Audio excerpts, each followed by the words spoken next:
शीतलपुर में आरव गरीब था। ठंड से खून जमा, गरीबी ने घेरा। बाहर मूसलाधार बारिश और बर्फीली हवाएं चल रही थी और घर के अंदर सिर्फ 3 लोग थे, आरव, उसकी पत्नी मीरा और उसकी बूढ़ी मां शांता देवी। गरीबी और बाहर बरसती आफत की वजह से घर में अक्सर कलेश होता रहता था। टूटी छत से टपकता बर्फीला पानी और खाली रसोई ने सबका जीना मुहाल कर रखा था।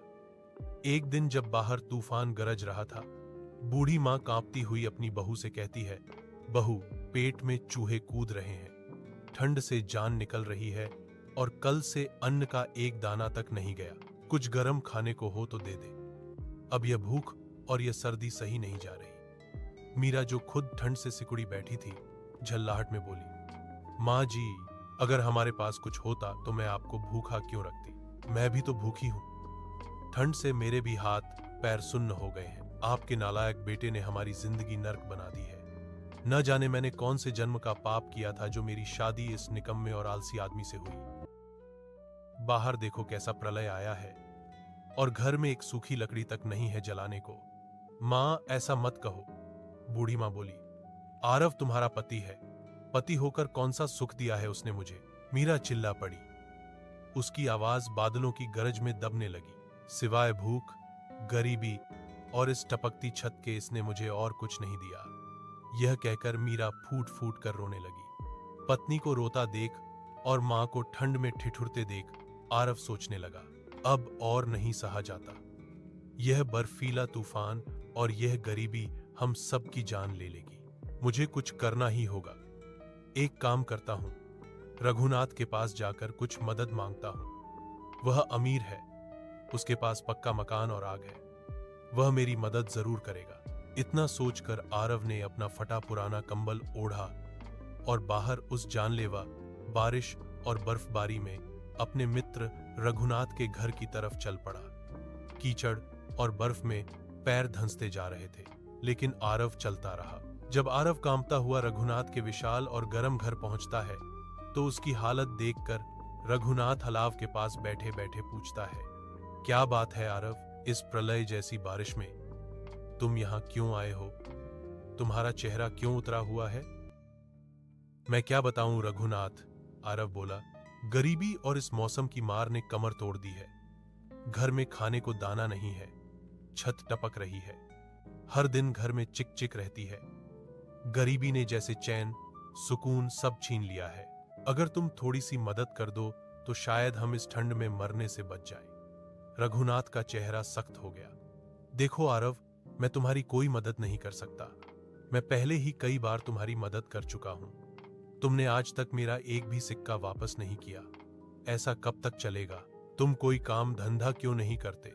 जब तुम्हारे पास पैसा खत्म हो जाता है तो तुम इस तूफान में भी मेरे पास आ जाते हो।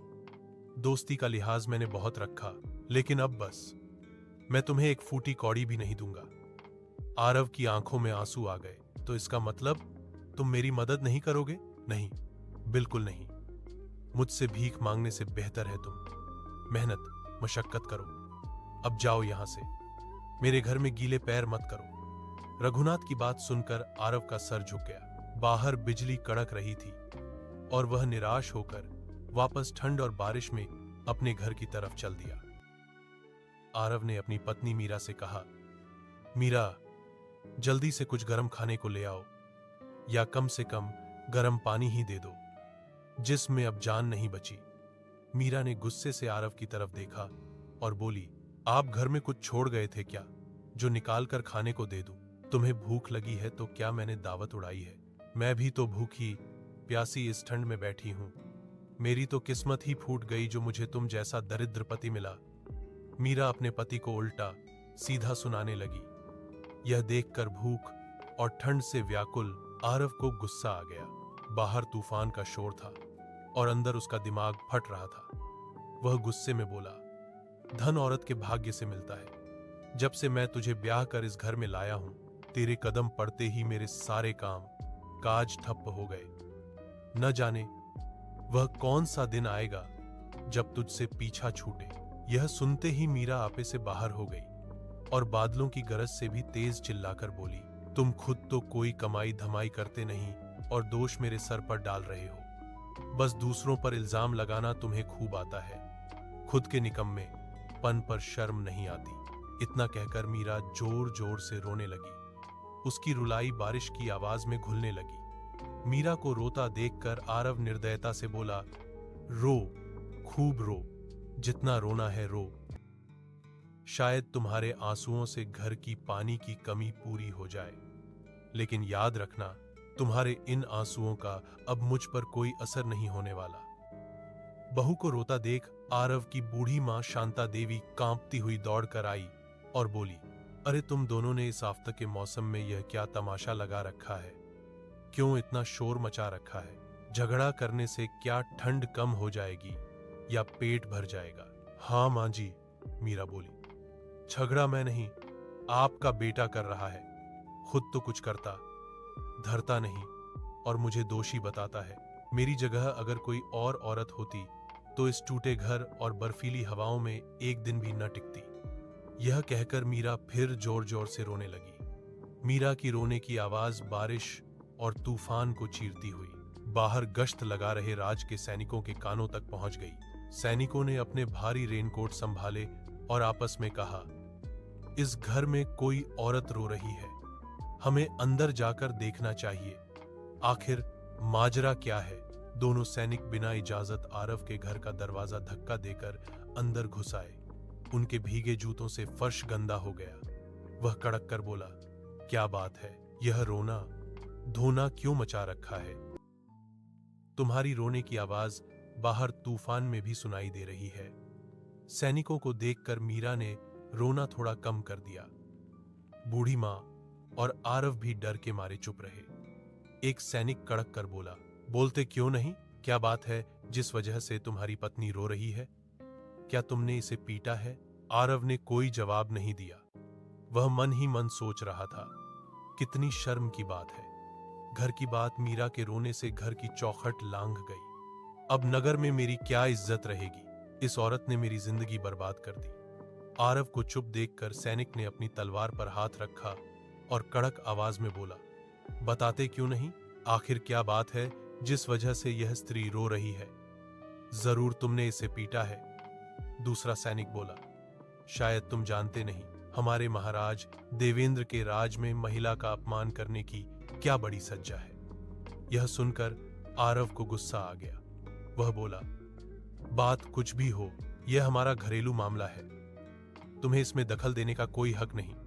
और तुम बिना पूछे मेरे घर में घुसे कैसे? आरव के गुस्से से सैनिक को लगा कि वह उनका अपमान कर रहा है, इसलिए वह बोला, तुम्हें इसी वक्त गिरफ्तार किया जाता है। महिला पर हाथ उठाने के जुर्म में अब तुम्हें महाराज के सामने सज्जा मिलेगी। सैनिक जबरदस्ती आरव को बारिश और तूफान में घसीट कर ले जाने लगे। उसकी मां और पत्नी ने बहुत रोका, गिगगिहाई, लेकिन सैनिकों ने उनकी एक भी नहीं सुनी। उस तूफानी रात आरव को राजमहल ले जाकर महाराज देवेंद्र के सामने पेश किया गया। सैनिक बोले, महाराज, यह आदमी अपनी पत्नी को पीट रहा था, इसीलिए हम इसे बंदी बनाकर लाए हैं। महाराज देवेंद्र, जो गरम अलाव के पास बैठे थे, बोले, क्या तुम जानते नहीं महिला पर हाथ उठाने की क्या सजा होती है? अगर तुमने अपनी पत्नी को पीटा है तो तुम्हें कठोर दंड मिलेगा। फिर महाराज ने कहा, न्याय मंत्री प्रकाश, हम चाहते हैं इस आदमी का फैसला तुम करो। न्याय मंत्री प्रकाश ने आरव से पूछा, क्या तुमने अपनी पत्नी को पीटा है? क्या यह सच है? बाहर इतना भयानक मौसम है और तुम घर में हिंसा कर रहे हो, तुम क्या कहना चाहोगे? आरव ने धीमी आवाज में कहा, मंत्री जी, मैं क्या कहूं, मेरी पत्नी मुझसे खुश नहीं है और मेरी मां भी मुझसे नाराज रहती है। घर में हमेशा कलेश रहता है। ठंड और भूख ने हम सबकी बुद्धि भ्रष्ट कर दी है। यह कहकर आरव चुप हो गया। न्याय मंत्री प्रकाश बोले, महाराज, इस आदमी की कोई गलती नहीं है, इसे छोड़ दिया जाए और राजकोष से इसे कुछ धन दिलवा दिया जाए। यह सुनकर महाराज देवेंद्र हैरान रह गए, लेकिन अगले ही पल बोले, कोषाध्यक्ष जी, इस आदमी को राजकोष से 50 सोने के सिक्के देकर सम्मान के साथ महल से विदा करो। कोषाध्यक्ष आरव को साथ ले गया और उसे 50 सोने के सिक्के देकर इज्जत के साथ भेज दिया। इतना धन पाकर आरव बहुत खुश हुआ और सोचने लगा, हे ईश्वर, तेरा लाख लाख शुक्र है। इस बर्फीले तूफान में मेरी जान भी बच गई और धन भी मिल गया। आरव जब महल से निकला तो उसका दिल खुशी से भरा हुआ था। वह सोच रहा था, अब इस धन से मैं घर की छत ठीक करवाऊंगा, ढेर सारा राशन और लकड़ी लाऊंगा। अब मेरी माँ और मीरा को ठंड और भूख नहीं झेलनी पड़ेगी। आरव के जाने के बाद महाराज देवेंद्र ने न्याय मंत्री प्रकाश से पूछा, मंत्री जी, एक बात मेरी समझ में नहीं आई। जब हम इस आदमी को कठोर दंड देने वाले थे तो आपने इसे धन दिलवाकर क्यों छोड़ दिया? न्याय मंत्री प्रकाश शांत स्वर में बोले, महाराज, वो आदमी अपराधी नहीं था। अगर आप उसे दंड देते तो उसके साथ अन्याय होता। महाराज बोले, आप इतने विश्वास के साथ यह बात कैसे कह सकते हो? मंत्री प्रकाश बोले, महाराज, जब 3 सदस्यों वाले छोटे परिवार में तीनों ही एक दूसरे से खुश न हो और बाहर ऐसा भयानक मौसम हो तो समझ लेना चाहिए कि समस्या घरेलू नहीं बल्कि बाहरी होती है और सबसे बड़ी वजह होती है धन का अभाव। इसीलिए मैंने उसे धन दिलवाया है। महाराज ने कहा, मंत्री जी, अभी भी हम आपकी बात पूरी तरह समझ नहीं पाए। मंत्री बोले, महाराज, एक काम कीजिए, जब 1 हफ्ता बीत जाए और तूफान थोड़ा शांत हो जाए तब उस आदमी को दोबारा दरबार में बुलाइए, तब आपको मेरी बात समझ आ जाएगी। ठीक है, महाराज बोले। 1 हफ्ते बाद उसे दोबारा बुलाया जाएगा। उधर आरव जब अपने घर पहुंचा तो उसकी पत्नी मीरा और उसकी मां शांता देवी दोनों उसे जिंदा देखकर बहुत खुश हुई। मीरा रोती हुई बोली, मुझे माफ कर दीजिए, मेरी वजह से आपको सैनिक इस सर्दी में पकड़ कर ले गए। मैं वादा करती हूं, अब मैं आपसे कभी झगड़ा नहीं करूंगी। आरव ने प्यार से कहा, भाग्यवान, तुम परेशान मत हो, मैं तुमसे बिल्कुल भी नाराज नहीं हूं। जो हुआ अच्छा हुआ। फिर आरव ने पूरी बात मां और पत्नी को बताई और 50 सोने के सिक्के भी दिखा दिए। सिक्के देखकर शांता देवी ने कहा, बेटा, इन पैसों से हम लखी और राशन ले आएंगे, लेकिन यह सिर्फ 3 महीने का गुहारा होगा।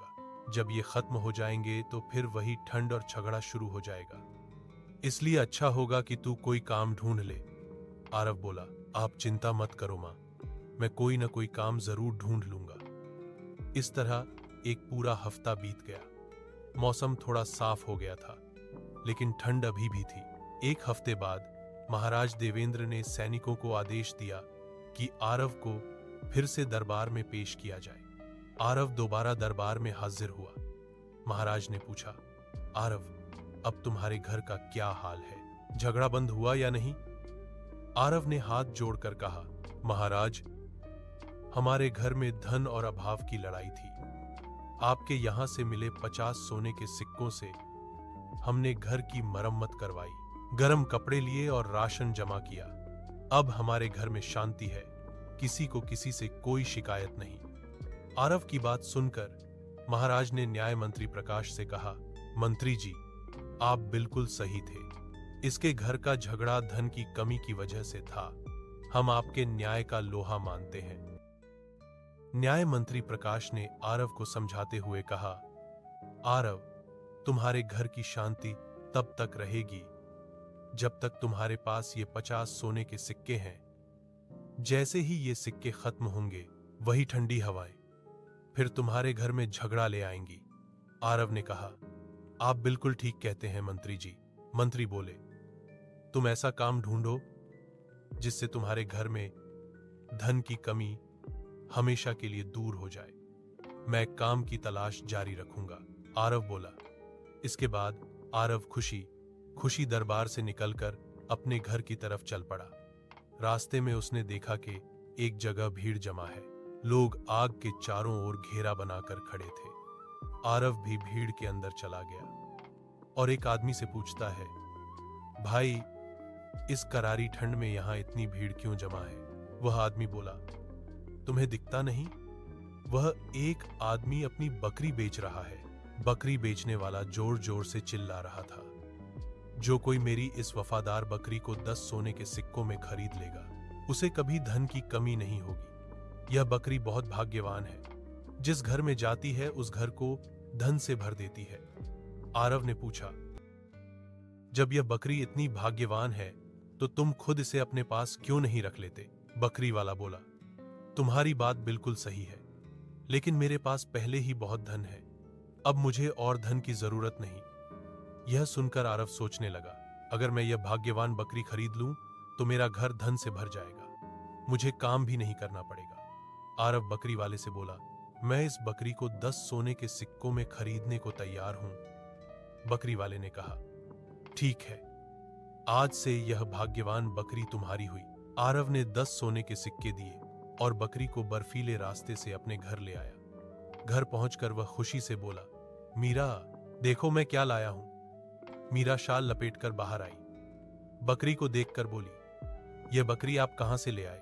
बाहर इतनी बर्फ है, इसे रखेंगे कहां? आरव बोला, मैं इसे 10 सोने के सिक्कों में खरीद कर लाया हूं। यह बहुत भाग्यवान बकरी है, जिस घर में जाती है उसे धन से भर देती है। मीरा गुस्से में बोली, आपने यह क्या कर दिया? किसी ने आपको ठग लिया है। अब हम इस बकरी को खिलाएंगे क्या? खुद के पास खाने को कुछ नहीं है और बाहर घास भी बर्फ के नीचे दबी है। तभी अचानक बकरी बोली, आप मेरी चिंता मत करो, मैं जंगल जाकर बर्फ हटाकर घास खा लिया करूंगी। बकरी को बोलते देखकर आरव और मीरा दोनों के होश उड़ गए। ठंड में उनके रोंगटे खड़े हो गए। बकरी को बोलते देखकर आरव और मीरा दोनों के होश उड़ गए। ठंड में उनके रोंगटे खड़े हो गए। आरव हैरानी से बोला, तुम इंसानों की तरह बोल रही हो, मैंने आज तक किसी जानवर को बात करते नहीं देखा। बकरी शांत आवाज में बोली, हाँ, मैं बोल सकती हूं, मैं कोई साधारण बकरी नहीं हूं, मैं भी तुम्हारी तरह एक इंसान हूं। यह कैसे हो सकता है? आरव और मीरा दोनों ने एक साथ पूछा। बकरी ने कहा, मेरा नाम इशिता है, मैं एक सुंदर और बुद्धिमान युवती थी। एक दिन हमारे बर्फीले पहाड़ी गांव हिमशिला में एक जादूगर आया, उसका नाम कालनाथ था।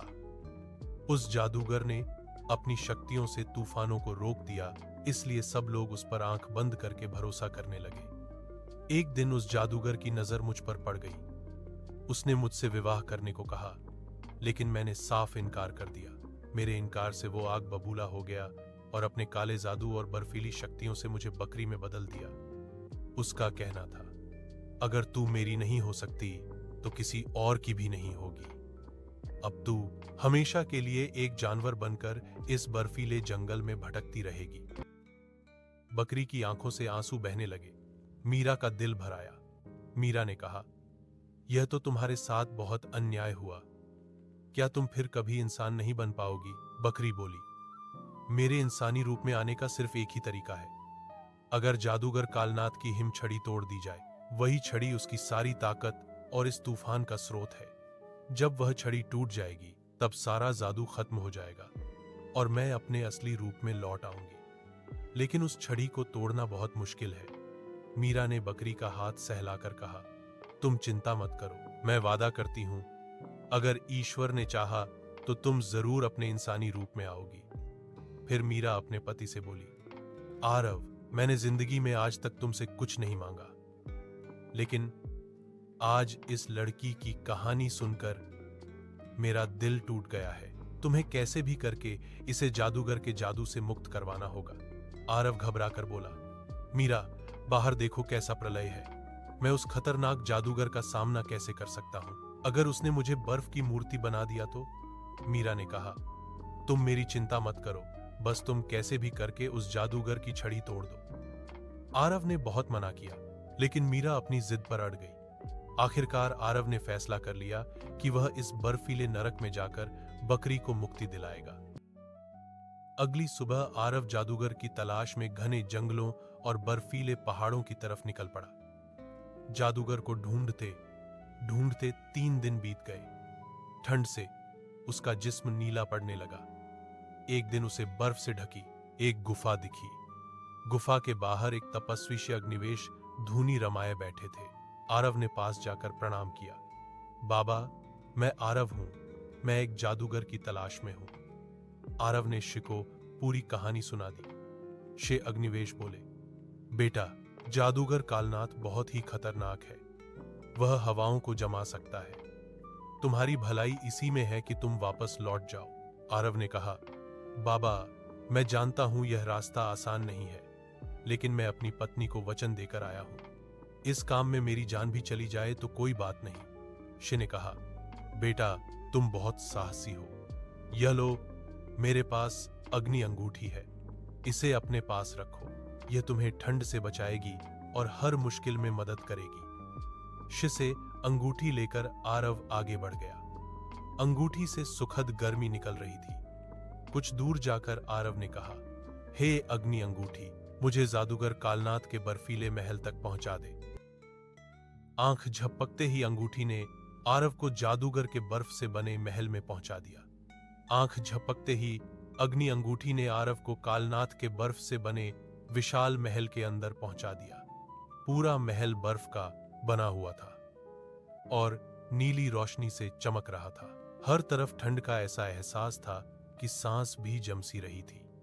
महल के बीचों बीच एक बड़ा सा बर्फ का बिस्तर था, जिसमें जादूगर कालनाथ गहरी नींद में सो रहा था।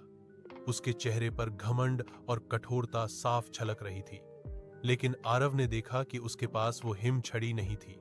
आरव धीरे धीरे महल के अंदर छड़ी ढूंढने लगा। चलते चलते वह एक बर्फ से ढके हुए तहखाने तक पहुंच गया। जैसे ही उसने दरवाजा खोला, अंदर का मंजर देखकर उसका दिल दहल गया। दो आदमी लोहे की जंजीरों में जकड़े हुए कांप रहे थे। उनके चेहरे नीले पड़ चुके थे और आंखों में डर साफ दिख रहा था। आरव को देखते ही वो दोनों और ज्यादा घबरा गए। आरव ने तुरंत कहा, डराइए मत, मेरा नाम आरव है, मैं आपको आजाद करवाने आया हूं। फिर आरव ने अग्नि अंगूठी से कहा, अरे अग्नि अंगूठी, इनकी जंजीरें पिघला दो और इन्हें मुक्त कर दो। अंगूठी से तेज गर्मी निकली और पल भर में लोहे की जंजीरें पिघल गईं। दोनों आदमी आजाद हो गए। उनमें से एक बोला, हमें यहां से जल्दी निकलना होगा, लेकिन जाने से पहले हमें उस जादूगर की मनहूस हिम छड़ी को तोड़ना होगा। आरव ने पूछा, छड़ी कहां है? दूसरा आदमी बोला, जादूगर हमेशा उसे अपने पास रखता है, लेकिन शायद इस वक्त वो अपने ध्यान कक्ष में है। एक रास्ता है, मैं और मेरा साथी जादूगर के सामने जाएंगे और उसका ध्यान अपनी तरफ खींच लेंगे। तुम चुपचाप पीछे से आकर उसकी छड़ी तोड़ देना। आरव ने थोड़ा सोचा और फिर हाँ में सिर हिला दिया। योजना के मुताबिक दोनों आदमी जादूगर के कक्ष में गए। जादूगर कालनाथ की आंख खुल गई। वह गुस्से में गरजा, तुम दोनों, तुम्हें मेरी कैद से किसने आजाद किया? दोनों आदमी जानबूझकर उसे बातों में उलझाने लगे। जादूगर का पूरा ध्यान उन पर था। इसी बीच आरव धीरे से पीछे से कक्ष में घुस आया। उसने देखा कि हिमछड़ी एक कोने में हवा में तैर रही थी और उसमें से नीली रोशनी निकल रही थी। आरव ने हिम्मत जुटाई और एक तेज छलांग लगाकर छड़ी पकड़ ली। जादूगर चीख उठा, नहीं, लेकिन तब तक बहुत देर हो चुकी थी। आरव ने पूरी ताकत लगाकर छड़ी को अपने घुटने पर मारा और उसे तोड़ दिया। छड़ी टूटते ही एक भयानक धमाका हुआ। पूरा महल कांप उठा। नीली रोशनी अंधेरे में बदल गई और जादूगर कालनाथ वहीं बर्फ बनकर टुकड़ों में बिखर गया। उस पल दूर कहीं बर्फीले तूफान के बीच वह बकरी भी चमकती रोशनी में घिरी और धीरे धीरे अपने इंसानी रूप में आ गई। उधर आरव ने अग्नि अंगूठी से कहा, हे अग्नि अंगूठी, हम तीनों को शे अग्निवेश के पास पहुंचा दो। पल भर में आरव, दोनों आजाद आदमी और इशिता वापस गुफा के बाहर शि के पास पहुंच गए। आरव ने श्रद्धा से अग्नि अंगूठी शि को वापस दे दी और कहा, बाबा, आपका एहसान मैं कभी नहीं भूलूंगा। श्री अग्निवेश ने उन सबको आशीर्वाद दिया और कहा, तुमने न सिर्फ एक निर्दोष को मुक्ति दी, बल्कि पूरे इलाके को इस बर्फीली आफत से बचा लिया। श्री अग्निवेश ने सबको आशीर्वाद दिया और कहा, अब जाओ बेटा, ईश्वर तुम पर सदा कृपा बनाए रखे। ईशिता अपने असली इंसानी रूप में बहुत खुश थी। उसने आरव के सामने हाथ जोड़कर कहा, आरव जी, आपने जो मेरे लिए किया है उसका मैं शब्दों में वर्णन नहीं कर सकती। आपने न सिर्फ मुझे नया जीवन दिया, बल्कि पूरे इस इलाके को भी उस जादूगर के बर्फीले कहर से बचा लिया। आप मेरे लिए भगवान से कम नहीं हैं। यह कहकर ईशिता अपने घर की तरफ रवाना हो गई, आंखों में आंसू और चेहरे पर सुकून लिए। उधर जब आरव अपने घर पहुंचा तो उसने देखा कि मौसम बिल्कुल बदल चुका था। आसमान साफ था, बादल हट चुके थे और तेज ठंड के बाद नरम धूप निकल आई थी। मीरा आरव को देखते ही दौड़कर उसके पास आई और उसे जोर से गले लगा लिया।